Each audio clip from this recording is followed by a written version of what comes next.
श्रद्धालुओं, जय श्री कृष्णा, जय श्री राम, जय श्री राधे राधे, जय श्री महाकाल। भूमंडल पर स्थित विभिन्न द्वीपों, वर्षों, पर्वतों से निकलने वाली नदियों का संक्षिप्त वर्णन। श्री नारायण बोले, हे देवर्षे, अब आप द्वीप तथा वर्षा के भेद से देवताओं के द्वारा किए गए संपूर्ण मंडल के विस्तार के विषय में सुनिए। सर्वप्रथम 1,00,000 योजन परिमाण वाले जम्बू द्वीप का निर्माण हुआ। इस द्वीप में कुल 9,000 योजन तक विस्तार वाले 9 वर्ष कहे गए हैं, जो चारों ओर से घिरे हुए अति विशाल रूप वाले 8 पर्वतों से अच्छी तरह से विभाजित हैं। धनुष के आकार की भांति 2 वर्षों को दक्षिण उत्तर तक फैला हुआ जानना चाहिए। वहीं 4 और विशाल वर्ष हैं। इलावृत्त का वर्ष चौकोर है। इसको मध्य वर्ष भी कहते हैं, जिसकी नाभि मध्य में 1,00,000 योजन ऊंचाई वाला सुवर्णमय सुमेरु नामक पर्वतराज विद्यमान है। इस पर्वत का शिखर भाग 32,000 योजन के विस्तार में है। इसका मूल भाग तलहटी 16,000 योजन तक पृथ्वी पर फैला है और इतने ही योजन तक पृथ्वी के भीतर प्रविष्ट है। इलावृत्त के उत्तर में इसकी सीमा के रूप में नील, श्वेत और शंगवान, ये 3 पर्वत कहे गए हैं। ये पर्वत रम्यक नामक वर्ष, दूसरे हिरण्मय वर्ष तथा तीसरे कुरु वर्ष की सीमा व्यक्त करते हैं। ये वर्ष अनेक नदियों तथा सरोवरों से युक्त हैं।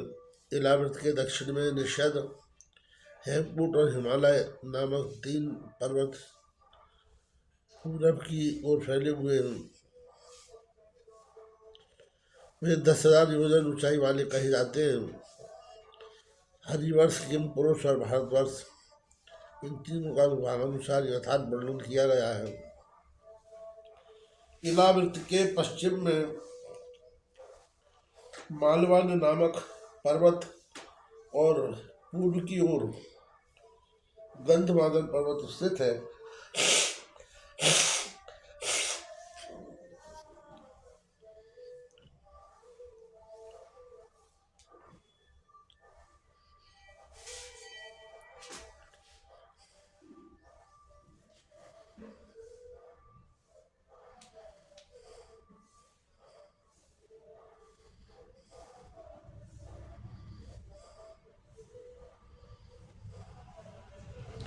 इलावृत्त के उत्तर में उसकी सीमा के रूप में 3 श्वेत और श्रृंगवान, ये 3 पर्वत कहे गए हैं। ये पर्वत रम्यक नामक वर्ष, दूसरे हिरण्मय वर्ष तथा तीसरे कुरु वर्ष की सीमा व्यक्त करते हैं। ये वर्ष अनेक नदियों तथा सरोवरों से युक्त है। इलावृत्त के दक्षिण में निषद, हेमकूट और हिमालय नामक 3 पर्वत पूरब की ओर फैले हुए हैं। वे 10,000 योजन ऊंचाई वाले कहे जाते हैं। हरिवर्ष, किमपुरुष और भारतवर्ष, इन तीनों का विभागानुसार यथार्थ वर्णन किया गया है। इलावृत्त के पश्चिम में माल्यवान तथा पर्वत और पूर्व की ओर गंधमादन पर्वत स्थित है। ये दोनों पर्वत केतुमाल और भद्राश, इन दोनों वर्षों की सीमा निश्चित करते हैं। मंदर, मेरु मंदर, सुपार्श्व और कुमुद, चारों पर्वत सूर्य के पाद में कहे गए हैं। 10,000 योजन ऊंचाई वाले ये पर्वत सभी ओर से सूर्य को सहारा दिए हुए चारों दिशाओं में विराजमान हैं। इन पर्वतों पर आम, जामुन,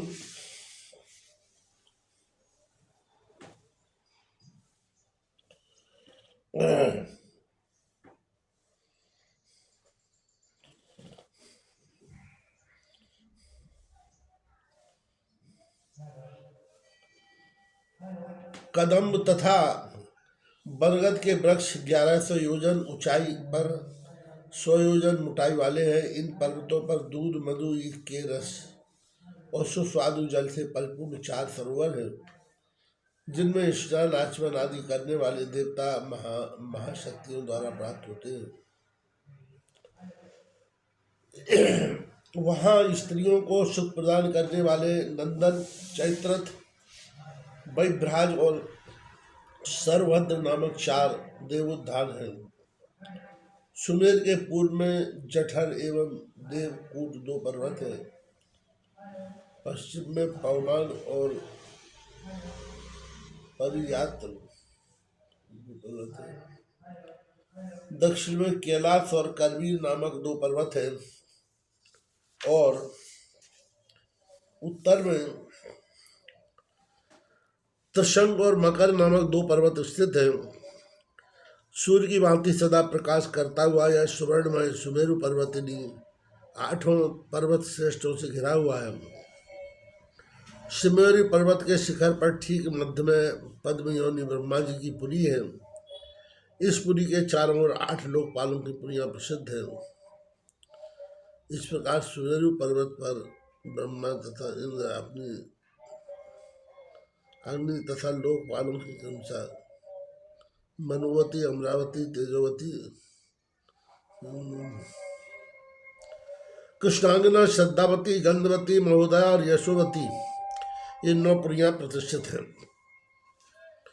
श्री गंगा अवतरण ये नारद यज्ञ मूर्ति सर्वव्यापी भगवान विष्णु के बाएं पैर के अंगूठे के नख से आघात के कारण ब्रह्मांड के ऊपरी भाग में हुए छिद्र के मध्य में से गंगा प्रकट हुई और वे स्वर्ग के शिखर पर आकर संपूर्ण प्राणियों के पापों का नाश करने वाले जल से परिपूर्ण ये गंगा संसार में साक्षात विष्णु नई के नाम से प्रसिद्ध है। हजार युग का दीर्घ समय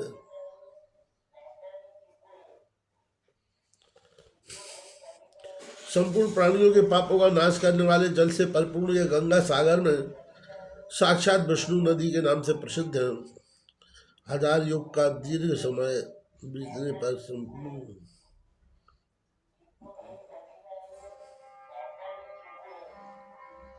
देव नदियों की श्यामनी में भगवती गंगा स्वर्ग के शिखर पर जहाँ आई थी वह स्थान तीनों लोकों में विष्णुपद नाम से विख्यात है। यह वही स्थान है जहाँ उत्तानपाद के पुत्र ध्रुव रहते हैं। ये पूर्णतः राजसी जो अचल पदवी का आश्रय लेकर आऊंगी वहीं पर विराजमान। गंगा के प्रभाव को जानने वाले तथा सभी प्राणियों के हित की कामना करने वाले उदार हृदय सप्तर्षि भी वहीं रहते हैं और उनकी प्रदक्षिणा किया करते हैं। तत्पश्चात वे गंगा विष्णु पद से चलकर इंद्रमंडल को आप्लावित करके सत्रों को पहुंची। हाँ, गंगा 4 भागों में विभक्त होकर 4 नामों से चारों दिशाओं में प्रवाहित होती हुई और अंत में वे समुद्र में जा मिली। सीता, चक्षु, अलकनंदा और भद्रा इन 4 नामों से ये गंगा देवी प्रसिद्ध हैं। उनमें से सीता नाम की गंगा में हम लोग चित्रकार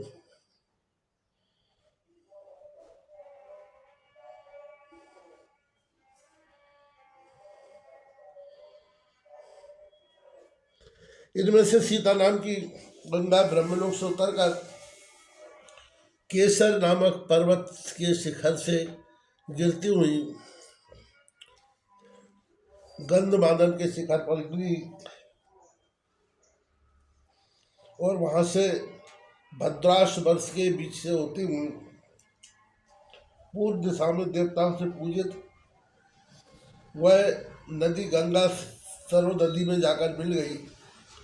तदनंतर चक्षु गंगा माध्यमान पर्वत के शिखर से निकलती हुई वेग के साथ बहती हुई केतुमाल वर्ष में आ गई। पश्चिम दिशा में बहती हुई सागर में समाविष्ट हो गई। तीसरी अलकनंदा ब्रह्मलोक के दक्षिण से होकर वनों पर्वतों को पार करके पर्वत श्री हेमकुंड पहुंची।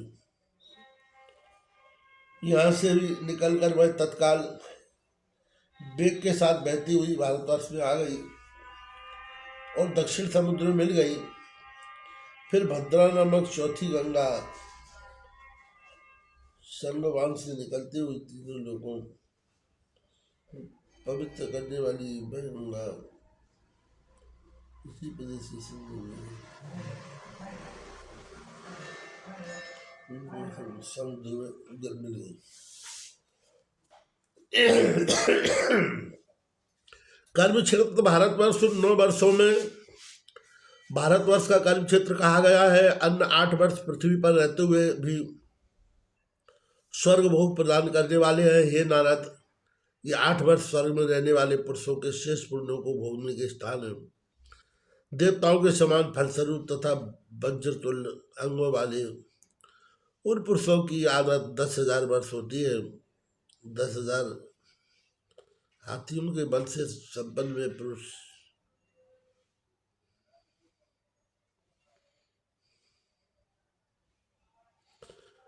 स्त्रियों से समन्वित यथेच्छ काम क्रीड़ा से संतुष्ट तथा सुखी रहते हैं। बाकी स्त्रियां अपनी आयु समाप्त होने के 1 वर्ष तक गर्भ धारण करती हैं। वहां पर सदा के समान समय रहता है। अन्य पर्वत नदियों की सूची मंदराचल के शिखर पर विराजमान 1100 पर्वत के वृक्ष के फल अमृतमय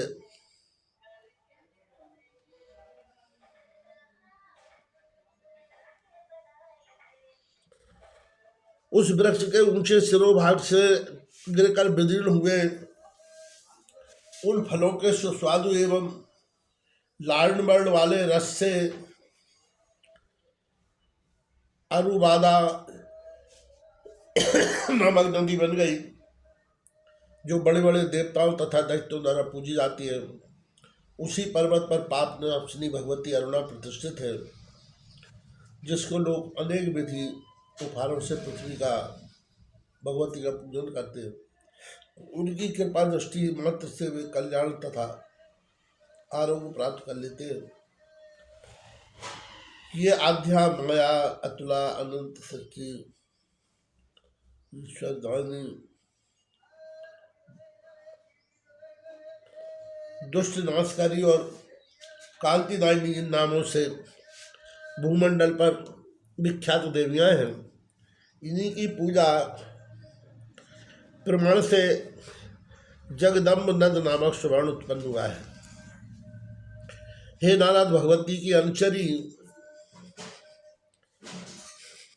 स्त्रियों तथा यक्षों और गंधर्वों की पत्नियों के अरुणोदक के जल में स्नान करने से उनके शरीर की दिव्य गंध से उसका जल सुवासित हो जाता है।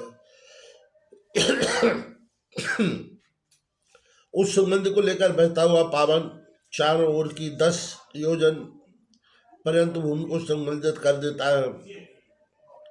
पर्वत की अधिक ऊंचाई से गिरने के कारण विशाल आकार वाले गुठली रहित जम्बू फलों के फटने से निकले हुए रस के द्वारा जम्बू नामक नदी बन गई। वह मेरु मंदिर से पृथ्वी पर तल पर गिरी हुई इलावर्त वर्ष से दक्षिण की ओर प्रवाहित होने लगी। जम्बू फल के स्वाद से संतुष्ट होने वाली भगवती जम्बवादिनी नाम से विख्यात है। कोक लक्ष्मी, कामकला, करुणा, कामपूजता, कठोर विग्रह, धन्य,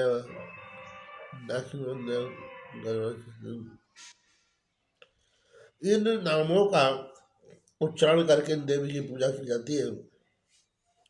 जम्बू नदी के तट पर विद्यमान जो मिट्टी है वह जम्बू रस से सिद्ध होकर सूर्य और वायु के संपर्क से स्वर्ण बन जाती है।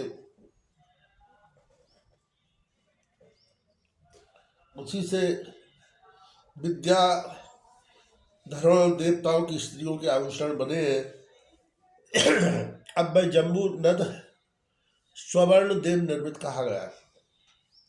सुपाश पर्वत पर कदम का एक विशाल वृक्ष है।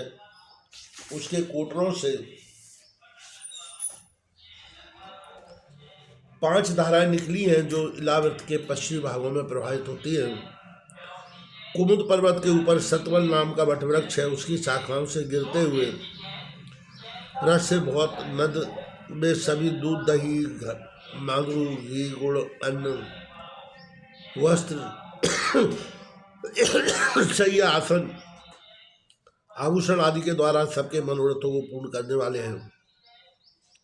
इन्हीं के तट पर देव दानवों द्वारा उपासित भगवती मीनाक्षी प्रतिष्ठित है। उन नदी का जल पीने से प्राणियों के शरीरों पर झुर्रियों तथा केशों की सफेदी नहीं आती। नजरा रोग, भय, मृत्यु, भ्रम आदि विकारी होते हैं। सुमेर पर्वत को घेर कर 20 पर्वत शृणवत, कुरंग, कुरर, कुसुम, विकंत, त्रिकूट, शिशिर, पतंग, कचक, निषद, क्षिति, बाज, कपिला, शंख, बैदूर, आरुधि, हंस, रेशम नाग, कालंजर और नारद पर्वत हैं। अतः स्वर्गवासी देवताओं को अभीष्ट फल तथा वर प्रदान करने वाली देवी की वंदना करनी चाहिए।